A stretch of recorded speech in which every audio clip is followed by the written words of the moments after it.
నమస్తే, నేను జర్నలిస్ట్ జమదగ్ని. రీసెంట్గా నిధి అగర్వాల్ని కూకట్పల్లి మాల్లో ఒక గుంపు విచక్షణ కోల్పోయి గుంపు మెంటాలిటీ తోటి ఆమెను తాకటం, ఇబ్బంది పెట్టడం. ఆ తర్వాత శివాజీ గారు ఈ తప్పు నిధి అగర్వాల్ది అన్నట్టుగా మాట్లాడటం. ఆడవాళ్ళు సామాన్లు కనిపించకుండా బట్టలు వేసుకోవాలి, సామాన్లు కనిపించడం వల్లనే మీ మీద వాళ్ళకి మర్యాద పోయి మిమ్మల్ని తాకారని అర్థం వచ్చే విధంగా మాట్లాడటం. అలాగే ఆ తర్వాత దీని మీద ఒక పెద్ద డిబేటు. ఆ తర్వాత నాగబాబు గారు లాస్ట్లో మళ్ళీ దీని మీద స్పందించటం. అయితే ఇది ఒక జర్నలిస్ట్ కోణంలో నుంచి ఆలోచిస్తే ఎవరి సైడ్ తీసుకోకుండా, ముఖ్యంగా మాల్స్లో పబ్లిక్ ఈవెంట్స్, ముఖ్యంగా సెలబ్రిటీ ఈవెంట్స్ జరిగేటప్పుడు ఎటువంటి ప్రోటోకాల్ ఫాలో కావాలి, ఎటువంటి సిస్టమ్ ఉండాలి, ఎలాగా మాబ్ని కంట్రోల్ చేయాలి, ఎలాగ సెలబ్రిటీని బయటికి తీసుకెళ్ళాలి, బోత్ సెలబ్రిటీ అండ్ మాబ్కి సేఫ్టీగా ఉండేలాగా ఎటువంటి ప్రోటోకాల్స్ ఉండాలి అనేది ఇంకా బాగా స్టడీ చేయాలి. అయితే ప్రోటోకాల్స్ నిర్ధారించుకున్నాక ప్రోటోకాల్స్ ఏర్పాటు చేసుకున్న వాళ్ళకే పర్మిషన్ ఉండాలి. పర్మిషన్ లేకుండా ఇట్లాంటి ఈవెంట్స్ చేసిన వాళ్ళ మీద కఠినమైన శిక్ష తీసుకోవాలి. ముఖ్యంగా సెలబ్రిటీ ఎంట్రీ అండ్ ఎగ్జిట్ మీద ఒక కంట్రోల్ ఉండాలి. అలాగనే మాబ్ ఎలా ఉండాలి, ఎటు వెళ్తారు, ఆ తర్వాత trained people, not just bouncers, so వాళ్ళని పెట్టుకోవాలి. రెండోది ఆలోచిస్తే నిధి అగర్వాల్ గారుని ఈ గుంపు తాకటం, ఇది ఎట్లాంటిదంటే, ఒకటి మనుషుల్లో ఒక రకమైన విచక్షణ కోల్పోయే ఈ ప్రవర్తన ఉంది బాగా.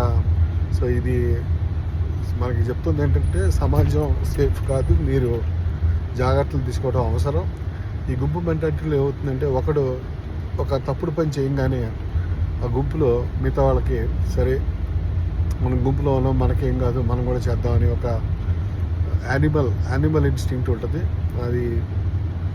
సో ఇది ఒకటి వాళ్ళ కర్మ, అది అట్లాంటి దౌర్భాగ్యులు ఈ దేశంలో ఉన్నారు. దాన్ని మనం ఏం చేయలేం, కానీ మన జాగ్రత్తలు మనం తీసుకోవాలి. మూడోది, మరి ఈ బట్టలు వేసుకోవటం వల్లనే అటువంటి ఆలోచన కలిగిందా అంటే, మరి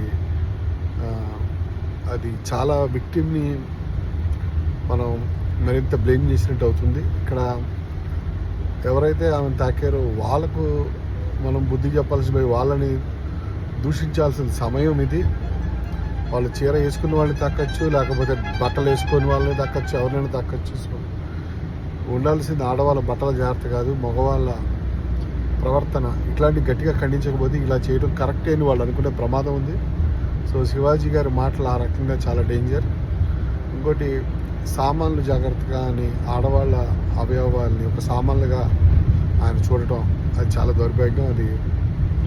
అది ఆడవాళ్ళు స్త్రీమూర్తి శరీర భాగాలు, మాతృమూర్తి శరీర భాగాలను అట్లా భావించడం చాలా తప్పు.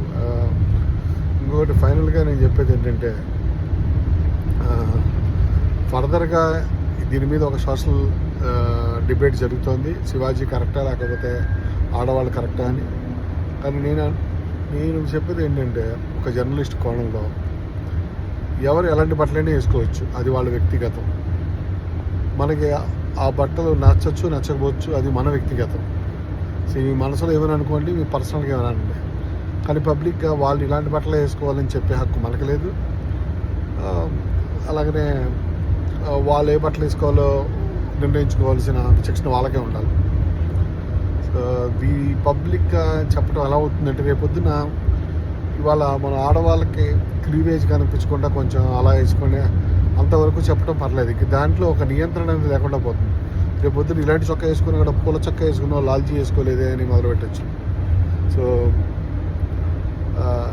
టీషర్ట్లు ఎందుకు వేసుకుంటున్నారు, తెలుగు వాళ్ళ బట్టలు వేసుకోండి అని రకరకాల సోషల్ పోలీసింగ్ బయటికి రావచ్చు. So public has no right to comment on dressing. So ఎవరి ఇష్టాలు వాడివి. బట్